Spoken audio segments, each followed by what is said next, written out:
দাদা তই যে সদায় এখন ফটো চাই থাক কোন হয়নো তেওঁ তেওঁ কোন আছিল জান ভাইটি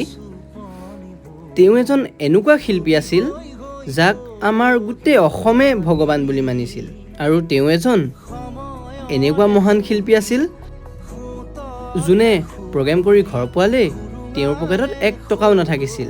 কাৰোবাৰ যদি বেমাৰৰ খৰচ কাৰোবাৰ আকৌ পঢ়া পাতি খৰচ মানে কি কম আৰু তেওঁ এজন এনেকুৱা শিল্পী আছিল আমাৰ দুখ সুখ আমাৰ প্ৰতিটো মুহূৰ্ত আমি তেওঁৰ গানৰ দ্বাৰাই অনুভৱ কৰিছিলোঁ এয়াই আমাৰ মৰমৰ জুবিন দা